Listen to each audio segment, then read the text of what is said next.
Hello, everyone. I'm Ryan Nugent from Cal Poly. Thank you for joining the first ever virtual CubeSat Developers Workshop. We're so glad that we could have you all here today. It's been a little bit of a late start, but thanks for waiting and working with us. We're really excited to have all of you with us.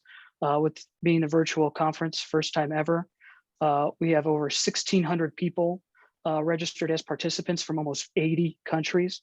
So we're really excited that even though we can't see everyone in person, but to have much more engagement than we've ever had before. And hopefully next year we'll be able to have everyone at Cal Poly in San Luis Obispo in 2022. And again, we are able to hold this developers workshop this year free of charge. Thank you to our sponsors. So please go visit their virtual exhibits in those links, in the virtual exhibit links, and you can connect with them each morning and afternoon over the next 3 days. So we highly encourage you to do that. With all that being said, I will pass things over to Dr. John Bellardo to introduce our first keynote speaker. Thank you very much, Ryan. And let me also extend my welcome to everybody and thanks for attending our virtual workshop this year. So today, it is my pleasure to introduce our first keynote speaker.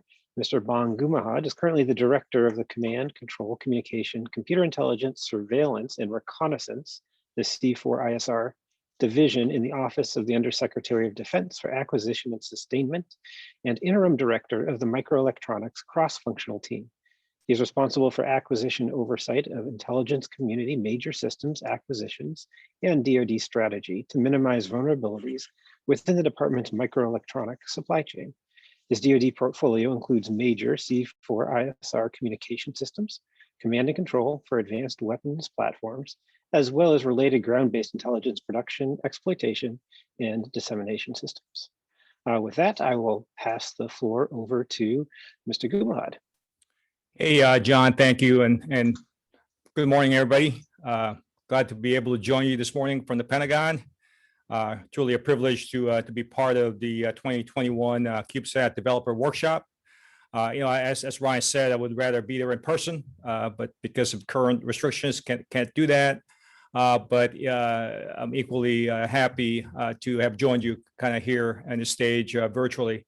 It's funny, just a side note, last year, Cal Poly conducted a similar workshop for space and cybersecurity in which I participated in.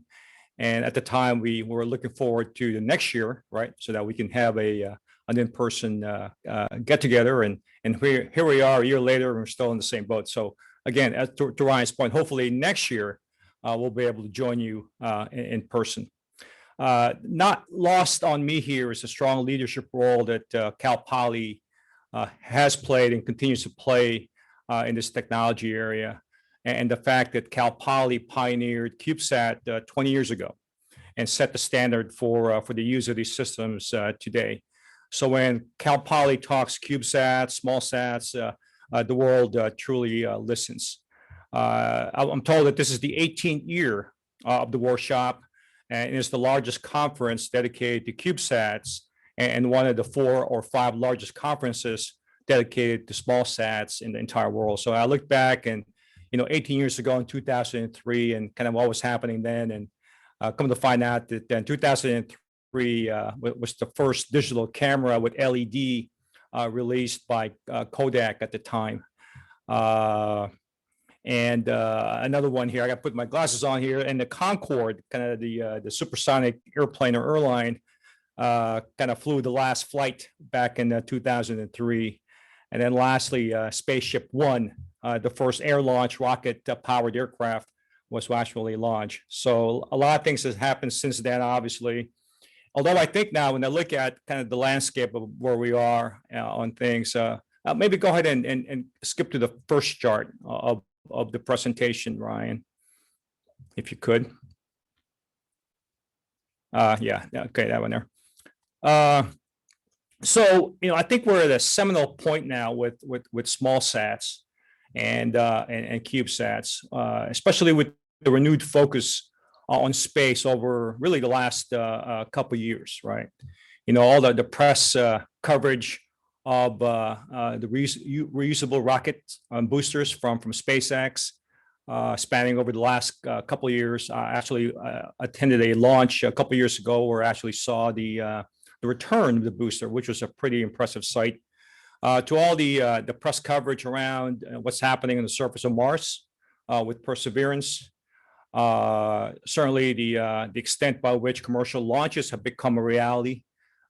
The last one being the trip to the ISS a couple of weeks back, and of course, not to forget about the seminal event with the formation of the Space Force as another military service back in December 2019. And of course, all the talk you hear all the time in the press and within industry and government of the proliferated architecture that's being developed by SpaceX, Starlink as an example, even the emerging ones like Kuiper from Amazon. So a lot of action, a lot of activity all around space. From a DoD standpoint, space is our newest warfighting domain. And while it is unique, it shares a lot of common traits with the rest of the domains in air, sea, and land. Obviously, all of them are very strategically important to the defense of the United States.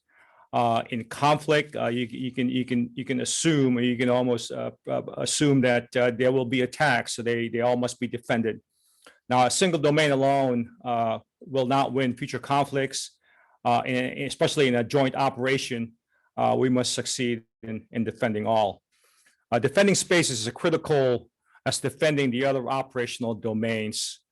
In space, when you look at it, it's no longer a sanctuary available only to the U.S. government or to the government in general. Increasingly, commercial space is taking the lead, right? This advent of new space, a term that was coined a few years back, which is really a new world order around space. A good number of these systems are in the category of small sats or smaller sats, I should say. So the utility of small sats is becoming more relevant to national security and surely from a DoD standpoint, national defense. So from my vantage point, within the realm of C4ISR, I see tremendous opportunity to leverage small sats to strengthen situational awareness and intelligence, communications, and even targeting critical to the joint force. So if you're looking at this first chart that I have up here, we are guided by the National Defense Strategy.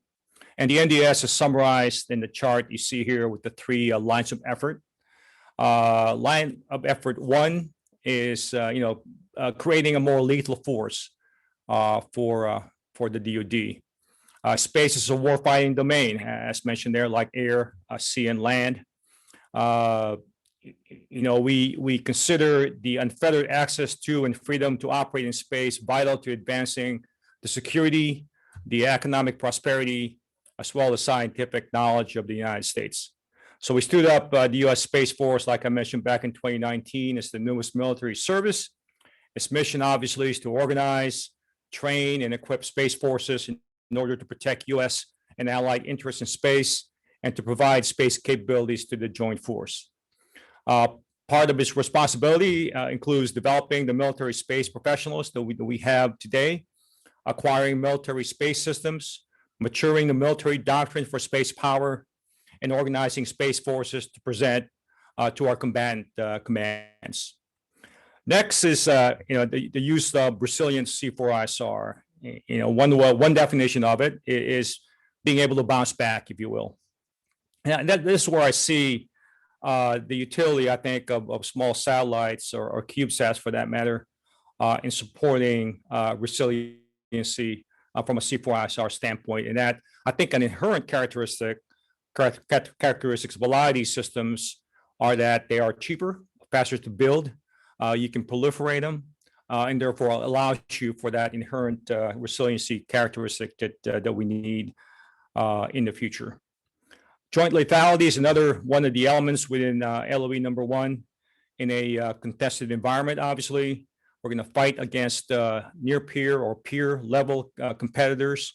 And this will be powered by a concept we have within the department called the Joint All Domain command and control.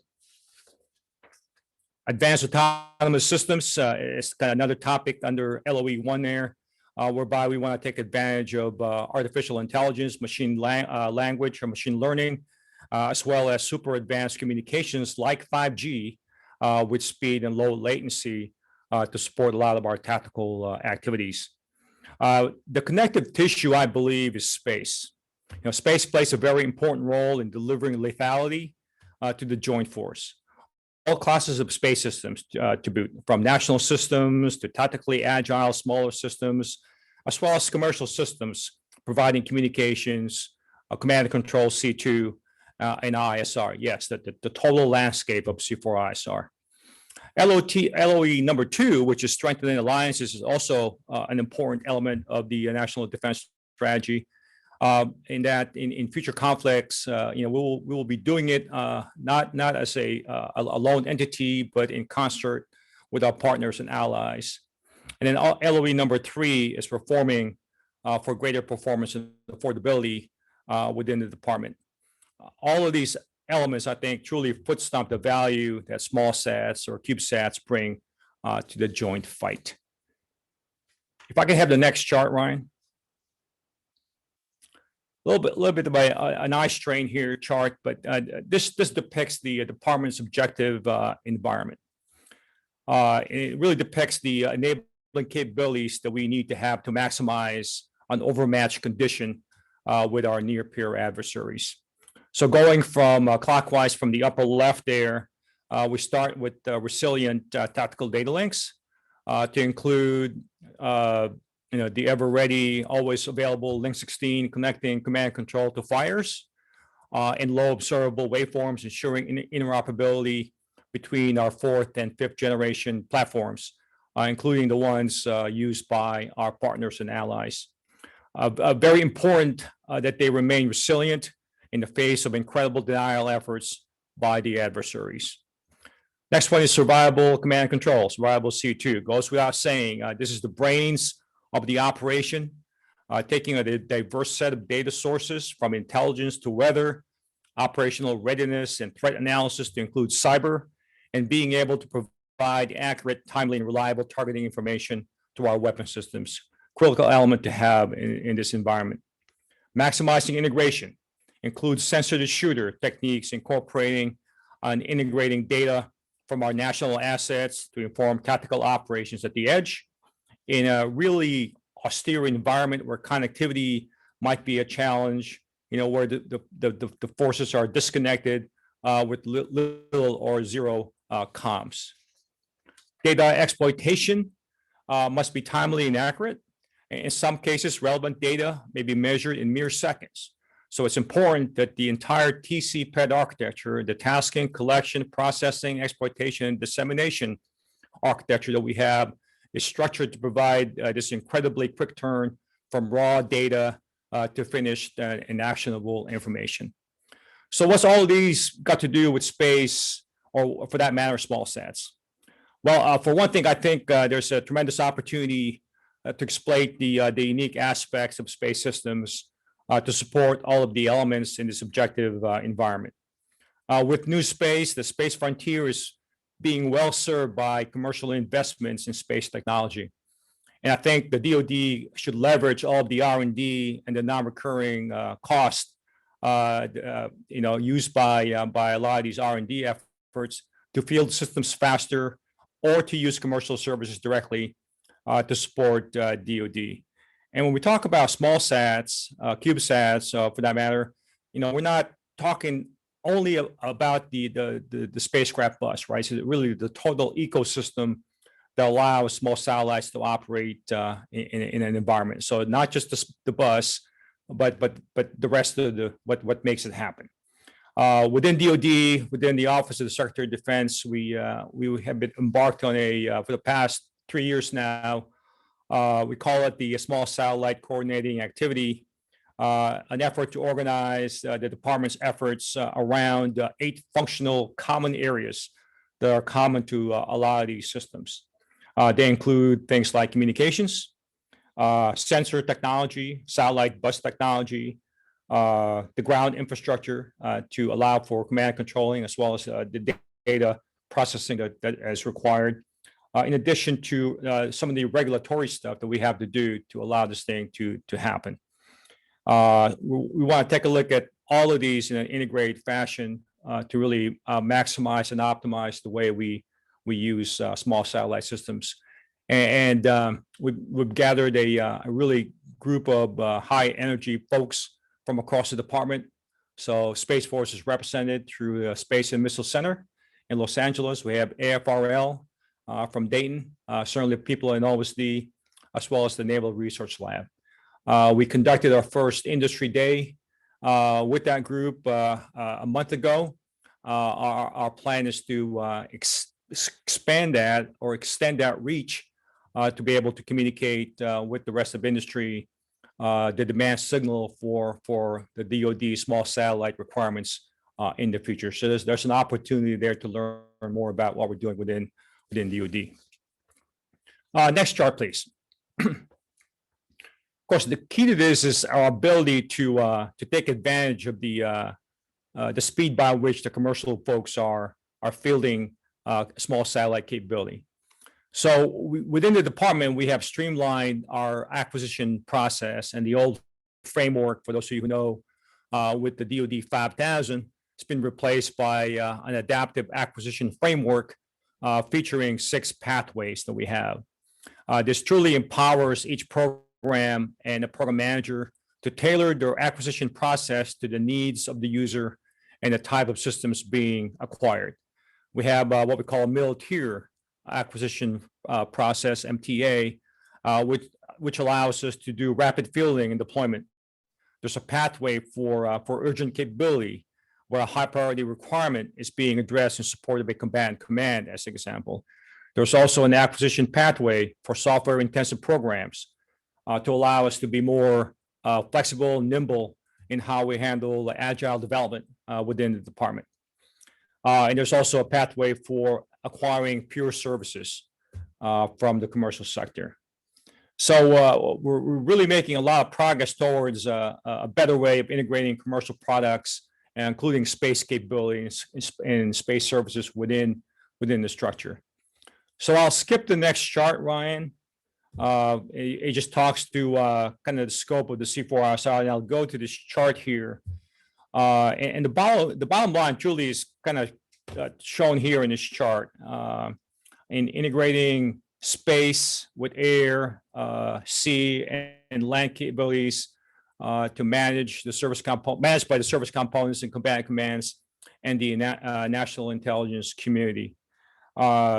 At the end of the day, we want to support the warfighter, and this chart truly speaks to that. It's the integration of all the domains powered by all kinds of technologies and capabilities, including commercial services and products, to really make all this happen.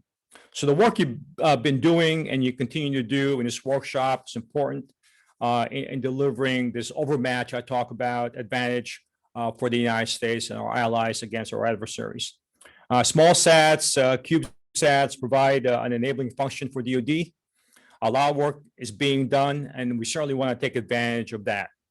Again, John, Ryan, and the rest of the folks on the call here, thank you for allowing me to speak to you this morning. Good luck to you all in the rest of the workshop. With that, I'll pause here if there are any questions that might be flowing in. Thank you. Yes. Thank you very much, Mr. Gumahad. I think in the interest of time, we need a few minutes to transition to our next session. Okay. So if you don't mind, we can do either email questions or do that offline. I welcome that. Thanks for the opportunity. Perfect. Thank you very much for talking to us. I really appreciate it. And everyone, I hope to see you in our next session.